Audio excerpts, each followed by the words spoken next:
We're just okay, and we play some Movies. games. We're just okay. Movie watchers. Welcome, everyone, to another episode of Just Okay Movies. I'm your host, I don't know, Gassy Spider-Man from the universe where everything's full of farts, and I'm joined by... Oh, boy. The Nick Cage Spider-Man where everyone is Nick Cage. Oh, Why very not? nice. Hey, sounds great. It's better than mine. How you doing, Guido? I'm hanging in there. How about yourself? Not too bad, man. Not too bad. You know, I think we picked a pretty good week to do Spider-Man since we've got this great film to talk about, and we also got a trailer we can talk about a little bit. You know, it was full of stuff. Sure. Full of all kinds of things. I'd love to hear your thoughts on it. So how about we'll just jump straight into our film topic of the evening, and that is Spider-Man Into the Spider-Verse. Now, Guido, I have tons of questions for you about this, and you're our resident Spider-Man expert, so I'm excited to hear your thoughts on it.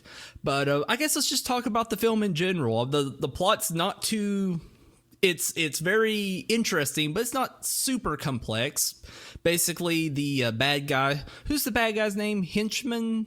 Something like that. Kingpin. I'm not familiar with him. Kingpin. Thank you. I'm not too familiar with him. Come on, Biggie. I was in the ballpark. I was there.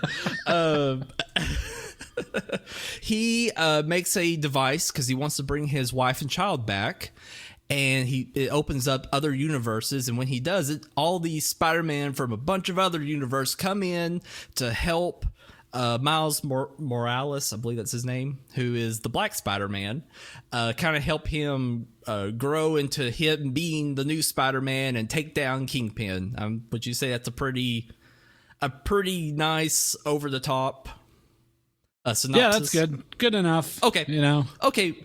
Very good, very good. Well, Guido, I'm interested in the story. I never knew about Miles Morales. The more I looked into him, seems like he's that next one right under Peter Parker.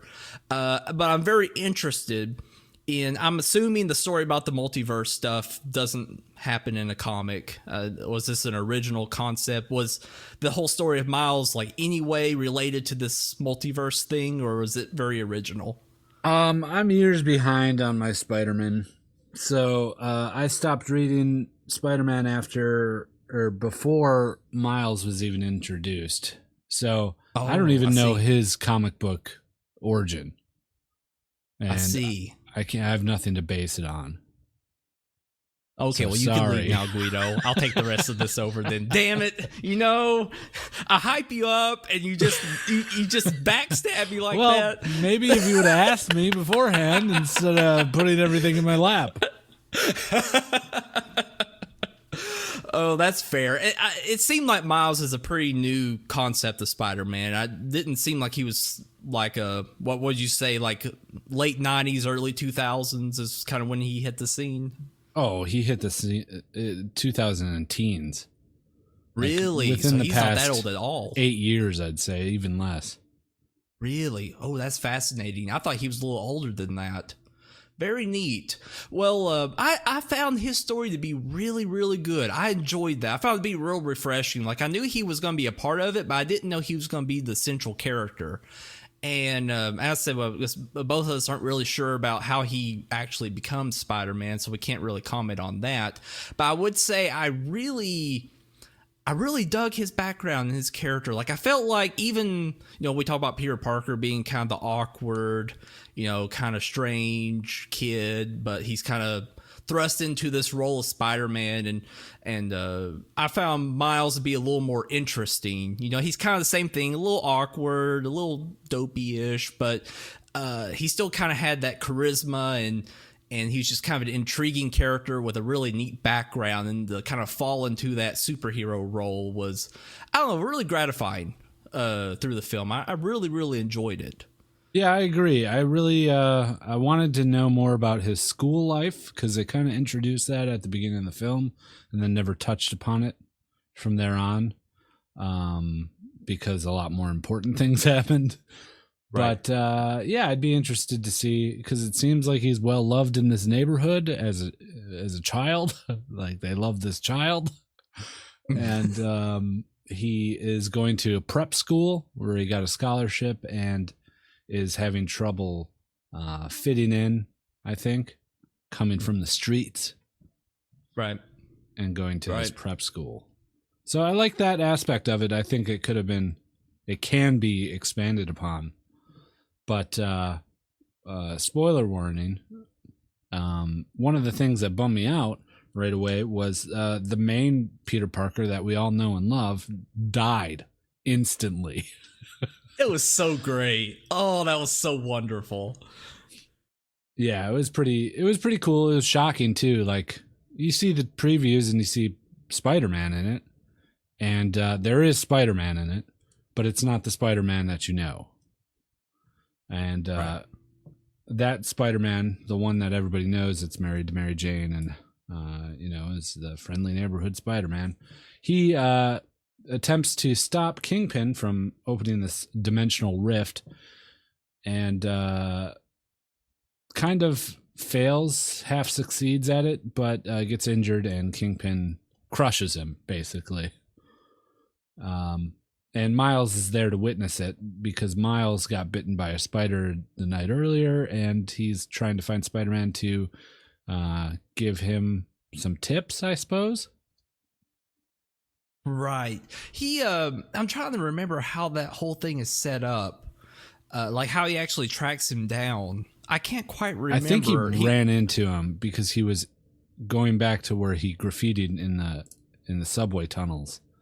That's right. And then he's fighting, is it Killer Croc, or who was he fighting? Fucking Green Goblin, Biggie. God damn. I didn't know the Green Goblin turned into, like, I'm thinking William Dafoe. A giant Green Goblin? He's massive. Like, it's not what the same Raimi movies taught me who Green Goblin was. He's either William Dafoe or James Franco. There's been James Franco is technically the Hobgoblin. There's been multiple iterations of Green Goblin, and there has been several where he transforms almost like the Hulk into this giant creature. Interesting. Very interesting. He was in the movie for just a moment. I don't think he even showed up at the very end fight. No, he didn't, did he? I don't think he did, because it was a Scorpion guy and the Lady Doc Ock and something else. I can't quite remember. This movie moves very fast, and that's maybe a good thing. And like what Guido said at the very beginning, like, you get to see such a small glimpse into Miles's life. It's well done, and it's enough to get you really hooked into his character, but it keeps moving so fast that at times you kind of wish it would slow down just a bit more. And it's kind of everything, especially thinking back to it, it kind of all feels like it's running together. And but on top of that, I will say, with the speed of it, the art and everything looks so beautiful. It's so well animated. It was super cool. Like, the so fight stylish. the fight at the end when they're traversing multiple dimensions and all the Spider-Men are there fighting everybody. It's super cool. It's like, it's pretty to watch, and you're just sitting there in awe. Yeah, you really are. It's just so colorful, and like all the geometry and stuff that happens when the kind of the dimension rifts are going out through the city and are like changing the room, so it changes the dynamic of the fights as it goes along. It's so much fun to watch, and it's just so powerful, and it sounds great too. So you've got a popping soundtrack, good music, good sound effects, and this great visual smorgasbord to look at. It's just the whole experience is wonderful and encapsulated by some really great characters. I'd say by far, Miles is the core character, and then you have the schlubby Spider-Man who is the first person he meets, who comes from a dimension where basically he kind of fucked up with Mary Jane and they got divorced. He lost all of his money. He's sort of still fighting crime, but not really. He's kind of just sitting around and kind of being pathetic. And that's who Miles has as his trainer. So it's kind of cool going from the real well put together Spider-Man to kind of the shitty one. But I kind of imagine the shitty Spider-Man kind of being what would happen to the Sam Raimi Spider-Man if you kept making the movies. Like, he just kind of become more shitty and terrible. Like, so that's kind of what I imagine. Like, this is that universe Spider-Man, and I was so excited to see that, and it was so much fun. I enjoyed about this Spider-Man's character that he's just so good at being Spider-Man that he doesn't care. Right. You know? Like, even when it's a horrible situation, he doesn't care. he knows he's Spider-Man. He's done it a billion times, and he's confident in his abilities. And that shines through. He doesn't do it overtly. He's not like, I'm the best, but it just shows in the way he handles himself in these situations. Right. I totally agree. It almost comes off a bit Deadpool-y at times. And I guess I'm fine with that. But that's just something I kept thinking, especially when they sneak into the place to get the code and come across Doc Ock. I don't know, the dialogue and kind of how he was carrying himself. I was like, I kind of feel like this is like Deadpool. And that's not a bad thing at all. But that's just something I kind of noticed when I was watching it. But you're totally right. He's just like, Miles is so excited that, oh God, what the hell do we do? He's just like, let me just do this. I've done this like a million times. It's not a big deal. And he just kind of does it. I mean, he really doesn't get into much trouble until the end. And I like that. It made it flow, made it a lot of fun. And then that's finally the point where he starts teaching Miles how to be Spider-Man. And they're getting chased and shot at, and it's kind of intense. And he's just like, "Here, just do this, throw this thing on, and just flick your wrist. You'll be fine." And like, oh, that's kind of fun. But, then there were several other characters that were also transported from other universes, and one that was alluded to, well, shown in the trailers, was the Spider Pig, which, going into the movie, I was very hesitant about. I was like, ugh, this isn't gonna, he's not gonna be good. Like, it's gonna be trite and not great. But I was wrong. I liked him. It was fun. Yeah. I mean, it wasn't too over the top, but he had some funny lines. I liked him. It definitely added a lot of texture at that point. I think the Spider Pig and the anime girl, Penny, I think that's her name, Penny Parker, added a lot of visual texture and a little different tone from that point forward, because following Miles and Spider-Man, it's kind of what you expect. It's everything's going the way it's supposed to go visually and everything, but then you throw a very cartoon pig and a very anime girl into it. It's especially like kind of their fighting styles and movements and things like that really add a lot of texture, especially at the fight at his grandma's house or aunt's house or wherever her house is. That was a lot of fun, because then you just have like all of these different art styles just duking it out in this tiny little room, and it's just so much fun. And then I think at that point you also know Miles really looks up to his uncle, but his dad's very hesitant of him because he must have some sort of checkered past. And you find out later, and Miles knows it during this fight, that the henchman of Kingpin is his uncle. So he's real hesitant to fight him. He's scared to death of what to do next. So you have all these different things going on during this fight, and it is so much fun. And I probably can't say that enough about this movie. It is so much fun to watch. Even I don't really give two shits about Spider-Man. I just still found it to be so enjoyable. And I think that was the intent of it. They didn't mean it to be too serious. They wanted to have fun with the IP. And I think that really, really showed through all these fight scenes.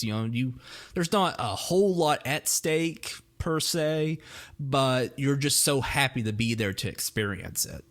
Yeah, it was cool. Like, I enjoyed it immensely, more than I thought I would. And I'd even rank the film as one of my favorite Spider-Man films. Oh, It's well, up go there. ahead. Give us that ranking. I'm just curious. Oh my gosh, all the way through. All the way through. Give me all of them. All right, let's go with Spider-Man 2 at the top. Sam Raimi, Spider-Man 2. And then I'd probably go, I think I'd go into the Spider-Verse after that. Wow, really? Yeah. And then Very we'll nice. shoot down to Homecoming. Okay. And then Spider-Man 1. Okay. And then Spider-Man, The Amazing Spider-Man after that. Okay. Then Spider-Man 3. And then The Amazing Spider-Man 2. I think that's all of them, right? I think so. That's a solid ranking. I would probably have flipped Homecoming above. I would flip your places to Spider-Man 1 and Homecoming. I think that's a great list. Didn't even finish watching Homecoming. It's still a better movie than 3. I'm not that heartless, and I was not Is it better a than fan. it's, well, you liked Amazing Spider-Man. They were okay. They were bad. I did not enjoy them. They were just kind of, they existed. You know, it was like I sat and watched it. It existed, but it didn't make me feel happy or sad or any other way. But I definitely like Spider-Man 3, which is probably my least favorite one. You know, more than those. Just at least it was a character I cared about. They kind of fucked him up a little bit, and Venom was weird, but other than that, you know, I enjoyed what happened. Yeah. But I think that's a great listing. We got another Spider-Man movie to add to our ranking list come, what, May? Yeah. The trailer for, what is it, Spider-Man Gone Abroad or something? What is it? Spider-Man... Far From Home. Far From Home, yeah, that's it. That trailer just dropped. And, you know, it's a trailer. Yeah, it definitely is a trailer. I'm really, really hoping they're showing all the bad parts, except for the Magneto guy. Mysterio. Sorry, not Magneto. Oh my Yeah, thank gosh, Biggie. Jake Gyllenhaal just shows up and starts shooting farts out of his hands. It's kind of cool looking. No, it's just my problem. I'm sorry. I'll make this very short because everyone knows my feelings on Homecoming at this point. But it just, for me, it's doubling down, at least from the trailer, just from the trailer, on everything I hated about Homecoming. And I don't give two shits about, you know, all the kids on vacation in London. Like, maybe I just want some Peter Parker time. Like, I feel like his friends and all that stuff is like being like a module of him. And I don't feel like I've had enough time or even got enough from what I saw of Homecoming to like feel like he's his own person. I mean, even in Avengers, he felt like the guy on the side. You know, he was never doing anything directly. He was always in an assisting role. Where I felt like with the Thor movie, the Iron Man movie, Captain America movie, all of those characters had their time to kind of become them, and they didn't really have a bunch of side people to kind of fill the gaps. That's just how I feel about it. And this one just feels like it's even more of it. And I just don't want that. Sure. I see what you're saying, but hey man, it's Spider-Man. He's going to fight some villains that I grew up with. It's going to be cool as shit. So I am curious about the villains though. We've got Magneto, and who's the guy in the water? Mysterio. Oh, Mysterio. Magneto is an X-Men villain. Oh, that's you're totally right. There's a guy in the water, and then I'm assuming the guy in the sand is Sandman, or could it be someone totally different? I think that's the character who's kind of a side character. I don't think he'll be a big piece. I think he'll, well, his name's Elementalist or something. Okay. I think he'll be a quick henchman that'll fight a few times in the very beginning before he goes to Europe. I don't think he's going to play a major part in the story. Gotcha. But Mysterio is super cool. He's one of my favorite villains from Spider-Man. He's this special effects expert that can create otherworldly illusions. And he uses that for nefarious deeds. But in the comics, it was always like, is this Mysterio doing this weird-ass stuff, or is it like really weird-ass stuff that's going on? And it looks like they're setting it up for him to be manufacturing events that Mysterio comes and saves the day so that he can make himself look like a hero. That's kind of what I was getting out of the preview. Interesting. I was wondering that because I always thought he was a villain, but it kind of looked like he was helping. Because you just see in the trailer, you see this big like water monster thing like next to I guess that's the London Bridge, and it looks like he's terrorizing stuff. And you see Mysterio shooting farts at him and flying around. And I thought that, he would be helping him, and it looked like he was kind of helping Spider-Man. So I think that's an interesting angle.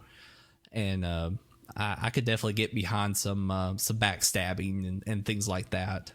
Right. So I think he won't be too happy to see Spider-Man there helping or trying to fight whatever he's creating and taking the limelight, and then go nuts and try and kill Spider-Man or something. Interesting. Do in the Spider-Man universe, is there like a league of bad guys that are like all connected? It's one of the best. It's the Sinister Six. Okay. And it's usually led by Norman Osborn. And they're all iconic Spider-Man villains.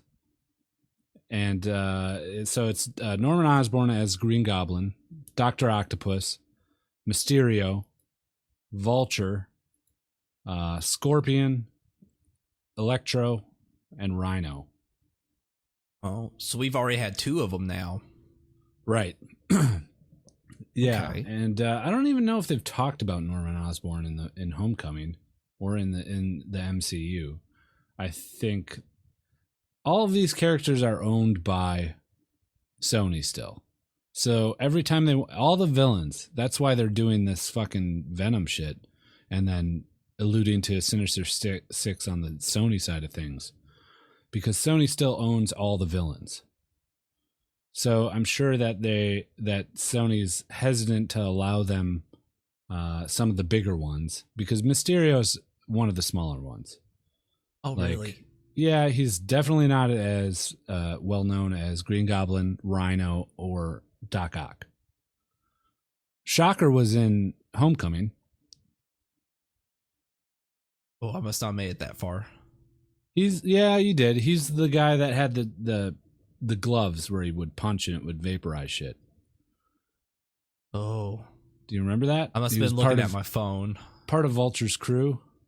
Okay. No. I don't remember. You should watch that movie, man. Just get through it.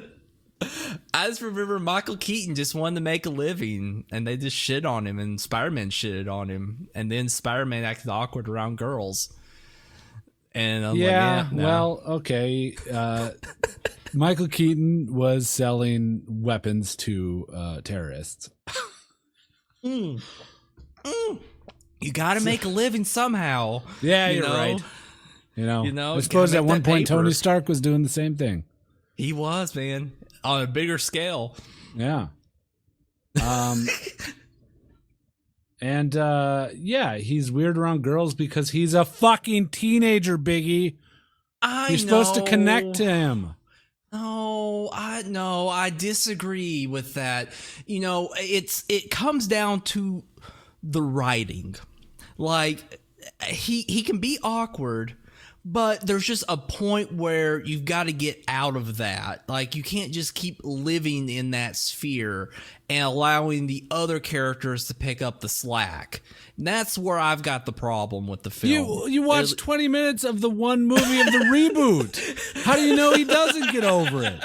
Because it's in the trailer for the second one. God damn it, Biggie.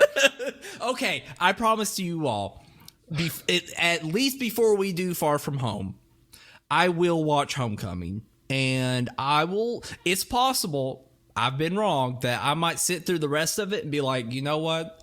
I was completely wrong about this movie. It was fantastic. I doubt I'll go that far. I'll probably just say it was better than I thought. But I will sit and watch the whole thing, and then I'll go in and watch Far From Home. But if I feel the same way about it and we do Far From Home, I'm going to double down and just say how awkward and how terrible it was. So I'm going to do that, but I could very well be wrong because everyone loves that movie and I am in the far minority. Do you think it's because you feel you're already so well traversed in Spider-Man lore that you have been through all of this before? Well, and you bring up a great point. In all honesty, and I was thinking the same thing. We had a big discussion about it in Discord, and one of the good guys on there, Ty Bellsprout, and everyone was mentioning was that this was kind of a different view on Spider-Man. And what I've heard, this is probably a more accurate view of the Spider-Man comics. I think you've mentioned that, and a bunch of other reviewers have kind of mentioned that. This is how you imagine Peter Parker. And I can respect that. I can definitely respect that. But something I kind of think about is, we've never had an Iron Man movie before. We've never had, we had a Captain America movie, but it was low budget way, way back that no one remembers. So technically, this is the first time we've had a Captain America movie, the first time we've had a Thor movie. We've had nothing to base them on. And I would consider all of them to be fantastic, really enjoyable. From what I know of the character, this is how that character is. I don't know anything about the comics, but this is how I imagine Iron Man. The problem with Spider-Man, like you mentioned, is we've seen it. And I would argue to say, I keep saying it, that the Sam Raimi one is how I picture Spider-Man. Because I felt like it was well done all around.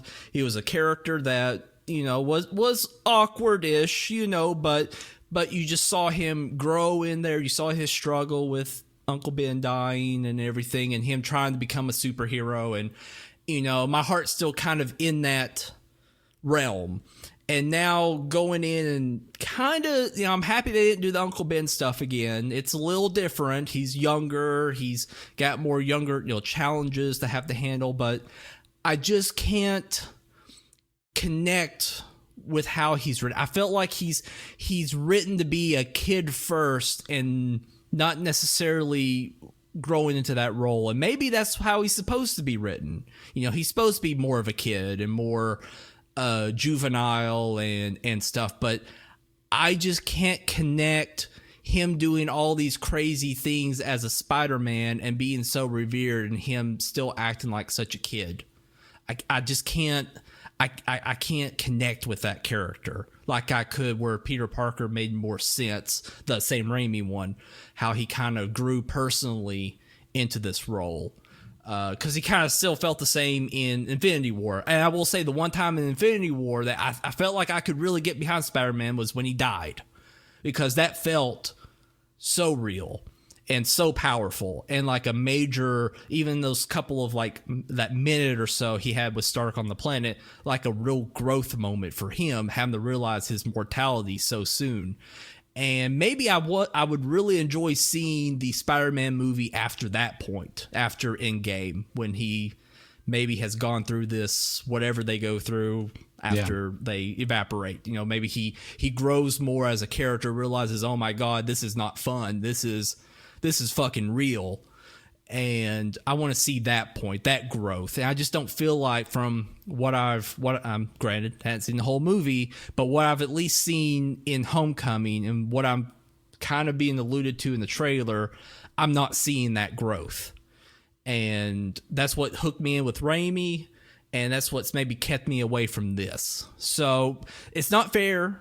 Honestly, I'm not being very fair to it, but it's kind of set itself up in a tough position because we have two previous Spider-Mans to compare it to. One really good one that honestly he's much better than Garfield, but that's not necessarily Garfield's fault. That's just Sony's fault. And now we have him, and we're compared to a really good one and a really not great one. So it's put itself in a tough position. Now I think that's probably where my problem is. So I would agree with you on that. All right. But hey, all the other Marvel movies are great.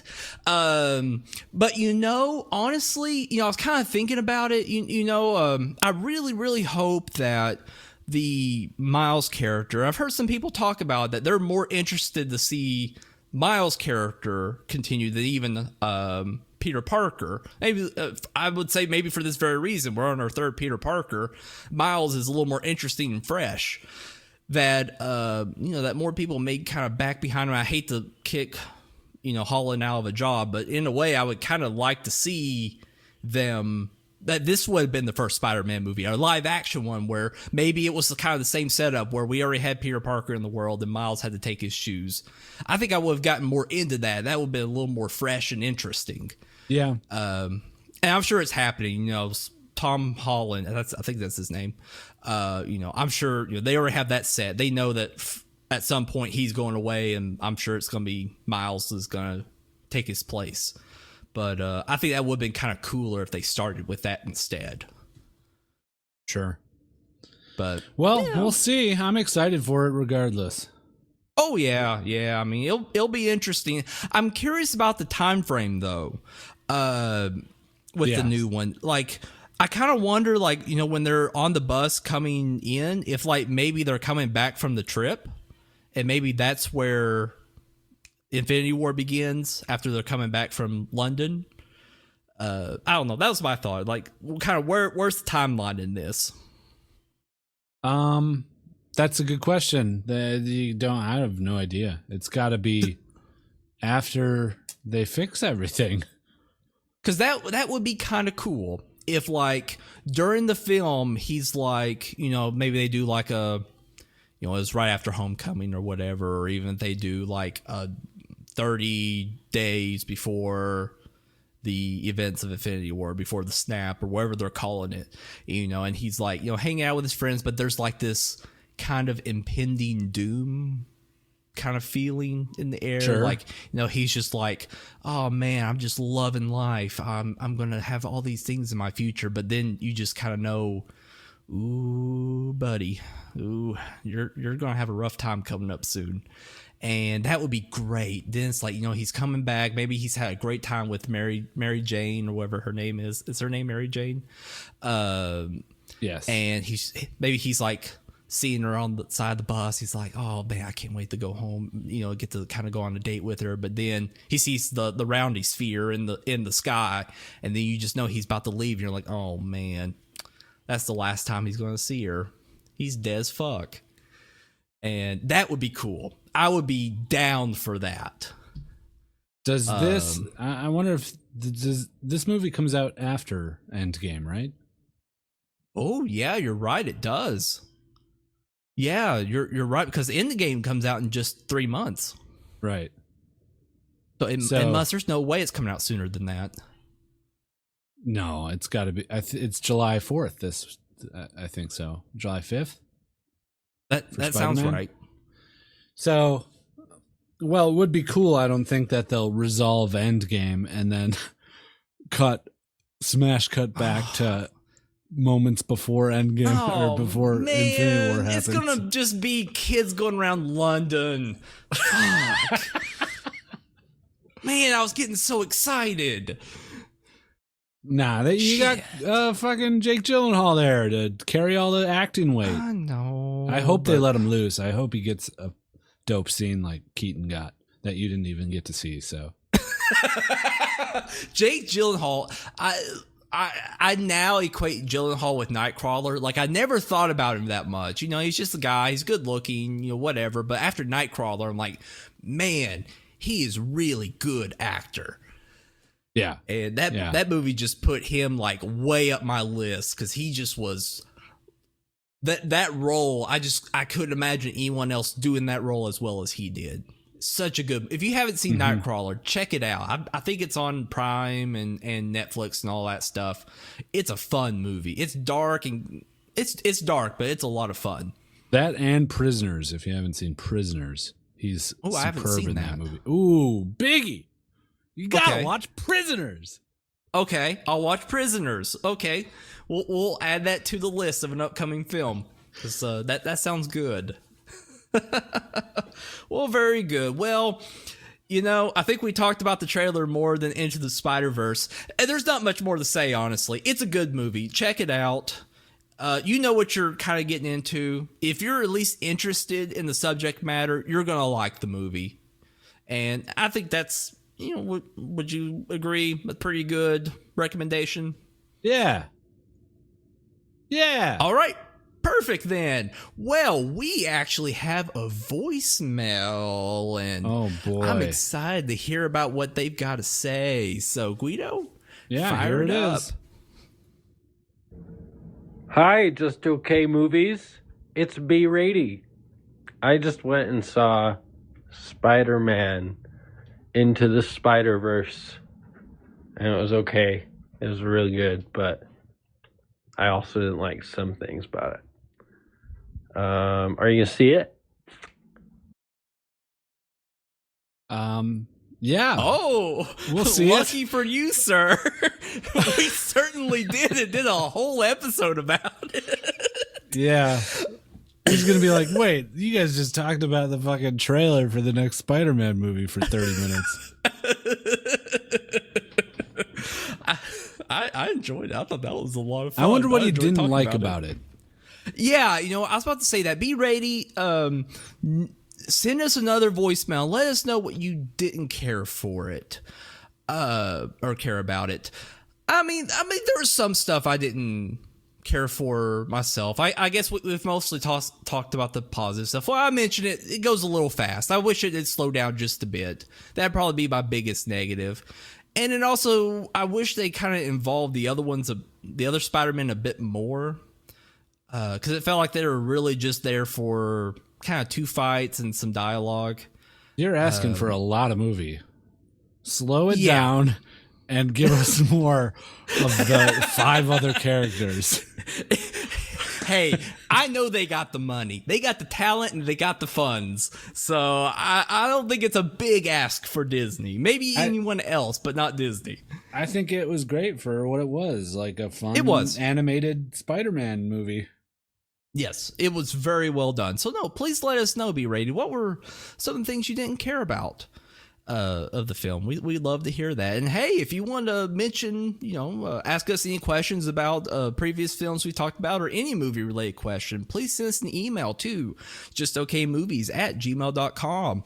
You can email us a little voice clip of yourself, just like B Rated did, if you prefer, instead of typing out an email. Whatever you want to do, we're open for it. You can also send us a tweet at justokmovies.